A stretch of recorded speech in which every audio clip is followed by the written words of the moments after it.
पापियों की शरण फातिमा की माँ, सुन ले हमारी है प्यारी माँ। आए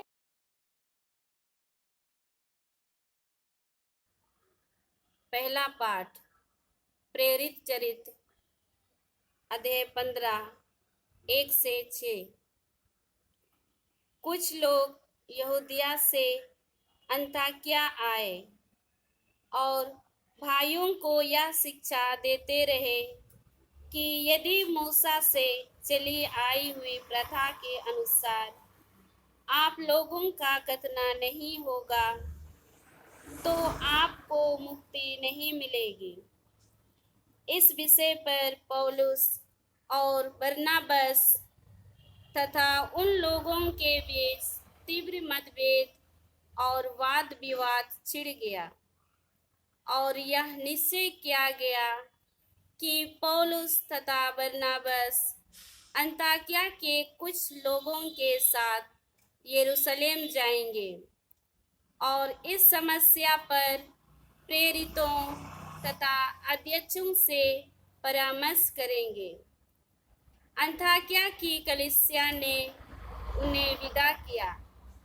वे फेनिसिया तथा समारिया होकर यात्रा करते हुए वहाँ के सब भाइयों को गैर यहूदियों के धर्म परिवर्तन के विषय में बताकर बड़ा आनंद प्रदान करते थे।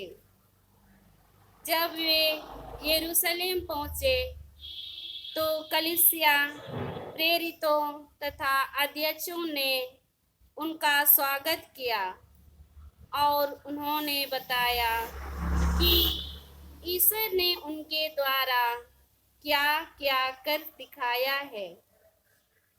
फरीसी संप्रदाय के कुछ सदस्य जो विश्वासी हो गए थे यह कहते हुए उठ खड़े हुए कि ऐसे लोगों का खतना करना चाहिए और उन्हें आदेश देना चाहिए कि वे मूसा संहिता का पालन करें। प्रेरित और अध्यक्ष इस समस्या पर विचार करने के लिए एकत्र हुए। यह प्रभु की वाणी है। ईश्वर को धन्यवाद। प्रभु आप लोगों के साथ हो और आपके साथ भी। संत यूहन्ना के अनुसार पवित्र सुसमाचार। प्रभु की जय। मैं सच्ची दाखलता हूँ और मेरा पिता बागवान है। वह उस डाली को जो मुझ में नहीं फलती काट देता है और उस डाली को जो फलती है छांटता है, जिससे वह और भी अधिक फल उत्पन्न करे।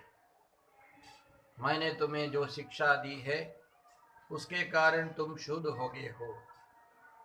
तुम मुझ में रहो और मैं तुम में रहूँगा। जिस तरह दाखलता में रहे बिना डाली स्वयं नहीं फल सकती, उसी तरह मुझ में रहे बिना तुम भी नहीं फल सकते।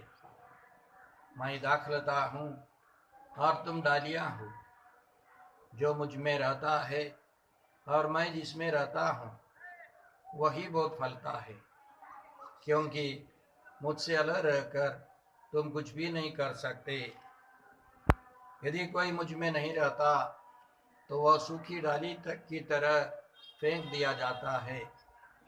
लोग ऐसी डालियां बटोर लेते हैं और आग में झोंककर जला देते हैं।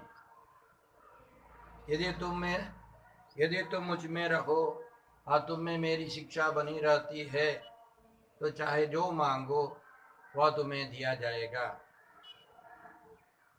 मेरे पिता की महिमा इससे प्रकट होगी कि तुम लोग बहुत फल उत्पन्न करो और मेरे शिष्य बने रहो। यह प्रभु यीशु का परम पवित्र सुसमाचार है।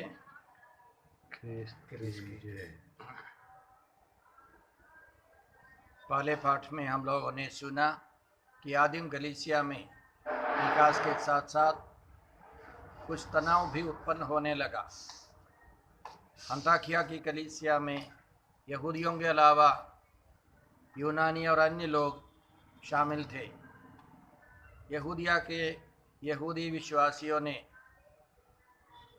यह जिद किया कि सबों का खतना होना चाहिए, तभी मुक्ति मिलेगी। वास्तव में यीशु यहूदियों के सुधार के लिए नहीं, सबों की मुक्ति के लिए आए थे।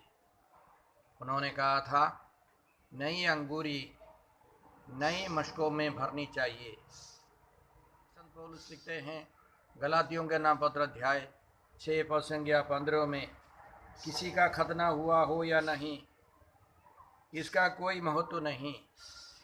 महत्व इस बात का है कि हम पूर्ण रूप से नई सृष्टि बन जाए।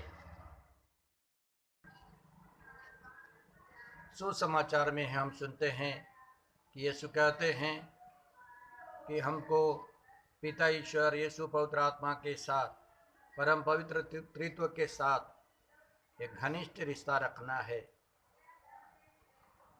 उनके लिए फल उत्पन्न करना है। यीशु कहते हैं कि वे दाखलता हैं, पिता ईश्वर बागवान है, हम डालियां हैं। हम समझते हैं एक पेड़ और उसकी डालियों के बीच में क्या रिश्ता है। एक क्षण के लिए एक डाली पेड़ से अलग की जाती है, उसमें जीवन नहीं रहेगा। हम उनके साथ रहें, उनके लिए फल उत्पन्न करें। कौन सा फल? पवित्र आत्मा का फल, प्रेम, आनंद, शांति, सहनशीलता, मिलनसारी, दयालुता, ईमानदारी, सौम्यता और संयम। अतः भाई और बहनों, हम प्रार्थना करते हैं कि हम परम पवित्र त्रित्व से हमेशा जुड़े रहें, उनके लिए फल उत्पन्न करते रहें। पिता और पुत्र और पवित्र आत्मा के नाम पर आमीन।